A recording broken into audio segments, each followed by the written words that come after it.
नए साल 2025 का वार्षिक राशिफल। कैसे बीतेंगे साल के 365 दिन? रहेगा शानदार या खड़ी करेगा परेशानी? कैसी रहेगी सेहत और कैसे होंगे रिश्ते? काम कारोबार में मिलेगी कितनी तरक्की? कब कब बरसेंगे करोड़ों रुपए? भाग्य के बल पर क्या क्या पाएंगे? 12 राशियों के लिए साल 2025 का भविष्यफल अब एनएमएफ न्यूज पर।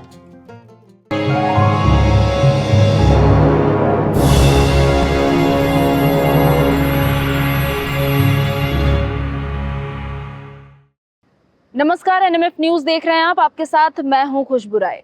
नए साल की शुरुआत जल्द होने वाली है। ऐसे में हमारे कई दर्शक हैं जिन्हें जानना है कि उनका नया साल कैसा होने वाला है। राशियों के हिसाब से हम अलग अलग राशि के लोगों के बारे में बता रहे हैं। आज के इस खास वीडियो में हम बात करेंगे वृषभ राशि के बारे में और वृषभ राशि का 2025 कैसा रहने वाला है। इस पर खास चर्चा के लिए, खास जानकारी के लिए हमारे साथ मौजूद है आचार्य राकेश चतुर्वेदी जी। एक बार फिर से बहुत बहुत स्वागत है सर चैनल पर आपका। नमस्कार दर्शकों, सादर वंदन आप सभी को। सर, वृषभ राशि को लेकर के बातचीत कर रहे हैं हम जी। क्या लगता है 2025 कैसा रहने वाला है, अगर ओवरऑल आप देखते हैं इसे तो?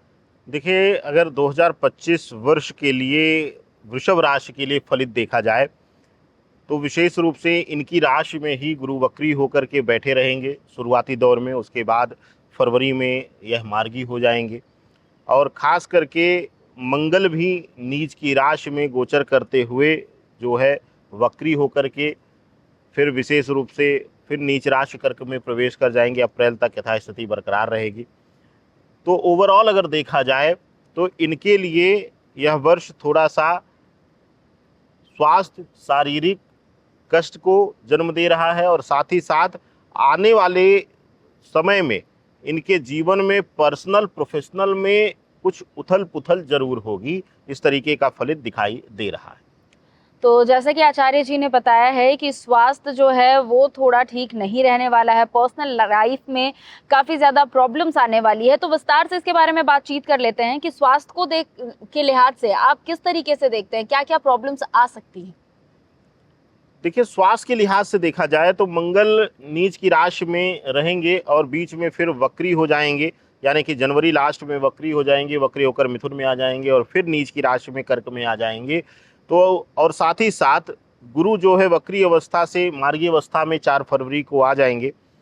शनि की जो स्थिति है वह इनको थोड़ा सा बल देने का कार्य कर रही है, लेकिन अगर ओवरऑल देखा जाए मंगल का और गुरु का प्रभाव तो इनके लिए थोड़ा सा शारीरिक पीड़ा को जन्म दे रहा है। यानी कि हो सकता है छोटी मोटी चोट लगना, छोटी मोटी सर्जरी होना या फिर खास करके दुर्घटना इत्यादि का संयोग बन रहा है। तो थोड़ा सा अगर केयरफुल रहेंगे, बर्ताव करेंगे, अनएक्सपेक्टेड यात्रा नहीं करेंगे, बेवजह की फिजूल यात्राएं नहीं करेंगी, मौज मस्ती पर थोड़ा सा नियंत्रण कर लेंगे तो इनके लिए 2025 जो है बहुत ज़्यादा कष्टकारी नहीं हो पाएगा।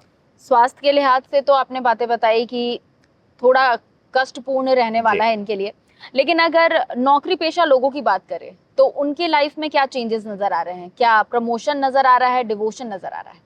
देखिए, नौकरी पेशा लोगों के लिए देखा जाए तो गुरुदेव की जो स्थिति है वक्री अवस्था में हो, चाहे उसके बाद मार्गी अवस्था में, और साथ ही साथ शुक्र की और शनि की जो स्थितियां हैं वह शुभतापूर्ण दिखाई दे रही हैं। यानी कि नौकरी के लिहाज से पद प्रतिष्ठा में वृद्धि, मान सम्मान में वृद्धि और साथ ही साथ जो है वह लोग, वृषभ राशि के लोग जो 2025 में नौकरी में परिवर्तन चाह रहे हैं, स्थानांतरण चाह रहे हैं, उनके लिए तो अत्यंत शुभकारी है। मनवांछित स्थान पर नौकरी में स्थानांतरण और साथ ही साथ नौकरी में पदोन्नति का पूर्ण योग बनता हुआ 2025 वर्ष में दिखाई दे रहा है। 2025 इनके लिए नौकरी के लिहाज से अत्यंत शुभकारी रहेगा।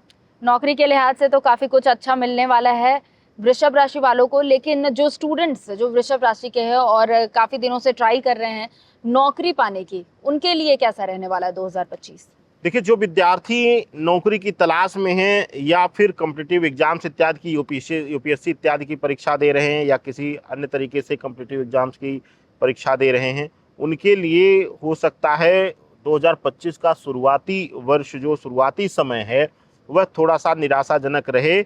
लेकिन वर्ष के मध्य को देखते हुए, मध्य भाग को यानी कि मई जून बीतते बीतते इनकी स्थितियों में परिवर्तन आना शुरू हो जाएगा और वर्ष का अंत इनको कुछ न कुछ बड़ी खुशी इनको देकर जाता हुआ दिख रहा है। तो देखा जाए तो शुरुआत में भले ही संघर्ष करा रहा हो यह वर्ष इनसे, लेकिन अंततः इनको कुछ न कुछ शुभ सौगात देकर जा रहा है। तो हम नौकरी, विशेष करके कॉम्पिटिटिव एग्जाम्स या विद्यार्थियों के लिए भी इसको अच्छा ही मानेंगे। यानी कि जो वृषभ राशि वाले स्टूडेंट्स हैं उन्हें संघर्ष करते रहना है, मेहनत करते रहना है, ताकि लास्ट में जो है उसका फल उन्हें मिल जाए। बिल्कुल। आगे बढ़ते हैं, व्यापार को लेकर बात कर लेते हैं। व्यापार कैसा रहने वाला है? देखिए खुशबू जी, व्यापारी बंधुओं के लिए वृषभ राशि वाले जो हैं शुक्र की प्रधान राशि हैं और शुक्र की प्रधानता में जो है लक्ष्मी और भौतिकता की चाह बहुत ज्यादा होती है। तो वृषभ राशि वालों के लिए, अगर व्यापारी बंधुओं के लिए खास करके देखा जाए तो यह समय थोड़ा सा संभल कर चलने का रहेगा। यानी कि किसी बड़े निवेश की तरफ ना बढ़ें, बड़ा निवेश ना करें और साथ ही साथ किसी के बहकावे में आकर, यानी किसी ने लाभ दिखा दिया बातों बातों में, तो आंख बंद करके उस व्यवसाय में ना डूब जाएं। यानी कि जो कर रहे हैं उसको पहले बेहतर करें, मजबूत करें, वहीं से आपको राह मिलेगी। किसी के बहकावे में आकर अगर कोई डिसीजन लेंगे तो पैसा फंस जाएगा, आपके लिए आर्थिक तंगी इत्यादि भी आपको देखने को मिल सकती है। तो व्यापारियों को अपने व्यापार पर ध्यान देना है, बाहरी बहकावे में नहीं आना है और मेहनत करते रहना है। हालांकि उनके लिए ये जो साल है 2025 वो उतार चढ़ाव भरा रहने वाला है। आगे बढ़ते हैं, रिलेशनशिप को लेकर बात कर लेते हैं।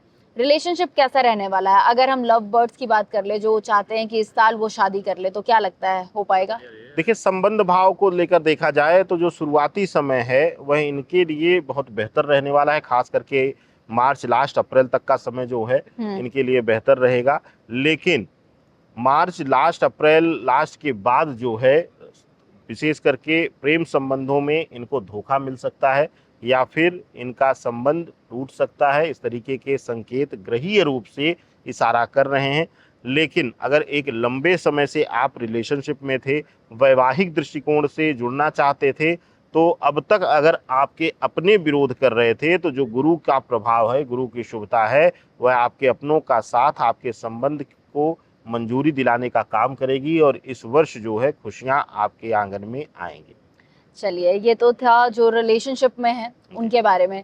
जो मैरिड कपल है उनका लाइफ कैसा रहने वाला है? क्या उनके लाइफ में प्रॉब्लम्स है? और अगर वो अपने लाइफ को आगे बढ़ाना चाह रहे हैं, फैमिली प्लानिंग कर रहे हैं, तो उस तरीके से भी बताइए कि किस तरीके से रहेगा। बिल्कुल खुशबू जी, देखिए जो लोग वैवाहिक जीवन में ऑलरेडी हैं उनके जीवन में इस वर्ष जो है बहुत उतार चढ़ाव रहेगा। कहीं ना कहीं पार्टनर्स के मन में एक दूसरे को लेकर के एक अहम भावना आपके रिश्ते में दूरी देने का काम करेगी और साथ ही साथ इस वर्ष जो है संतान से संबंधित, यानी अगर संतान है तो उसके स्वास्थ्य इत्यादि की वजह से मानसिक पीड़ा मिलना या फिर उसकी वजह से कोई ना कोई पीड़ा मिलना यह दर्शाता है। और अगर संतान के लिए प्रयास कर रहे थे तो खास करके विफलता अगर लगातार मिलती जा रही थी, तो यह वर्ष जो है शुरुआती दौर जो है खास करके अप्रैल तक का समय जो है वह आप प्रयास ना करिए। अप्रैल के बाद अगर आप प्रेगनेंसी इत्यादि संबंधित डिसीजन लेते हैं या लेती हैं तो आपके लिए खुशखबरी आसान हो जाएगी मिलना और आपके लिए शुभता मिलेगी। तो कुल मिलाकर 2025 अगर हम वृषभ राशि के लिए देखें तो वो काफी कठिनाई भरा रहने वाला है। जैसा कि स्वास्थ्य को लेकर बात कर ले, व्यापार को लेकर बात कर ले, स्टूडेंट्स को लेकर बात कर ले, लव बर्ड्स हो गए उनको लेकर बात कर ले, या फिर मैरिड कपल्स हैं उनको लेकर बात कर ले। लेकिन अगर कठिनाइयां हैं तो उनका समाधान भी आपके पास जरूर होगा। तो मैं चाहूंगी कि आप जल्दी जल्दी हमारे दर्शकों को उपाय बता दें कि कैसे इस कठिनाई से वो बाहर निकल सकते हैं। इस वर्ष सबसे अच्छा इनके लिए रहेगा कि अपने संबंधों को बचाने का प्रयास करें और संबंधों को बचाने के लिए सबसे उत्तम है कि जैसे हम लोग जहाँ बैठे हुए हैं यहाँ पर एक बहता हुआ जल है और ऐसे ही अगर कहीं बहती हुई नहर मिल जाए, आपको जल मिल जाए, तो उसमें अगर सफ़ेद पुष्प रहे तो रोज संध्या बेला में, यही जो समय है गोधूल बेला जिसको प्रदोष काल कहा जाता है, उसमें प्रवाहित कर दें और शुक्र देवता को प्रणाम कर लें। अगर सफ़ेद पुष्प नहीं मिल पा रहा है तो कुछ अक्षत के जाने यानी चावल जो है वह प्रवाहित कर सकते हैं, आपके लिए शुभता मिलेगी। बिल्कुल, बहुत बहुत शुक्रिया आचार्य जी। तो आचार्य जी हमारे साथ जुड़े हुए थे और बता रहे थे कि वृषभ राशि के लिए 2025 कैसा रहने वाला है। कठिनाइयां हैं, हालांकि उन्होंने ये भी बताया कि आप किस तरीके से इन कठिनाइयों को कम कर सकते हैं। उम्मीद करती हूँ कि ये वीडियो और ये जो उपाय आचार्य जी ने आपको बताया है वो आपके लिए लाभकारी साबित होगा। फिलहाल इस खास वीडियो में बस इतना ही। हमें दीजिए इजाजत। नमस्कार।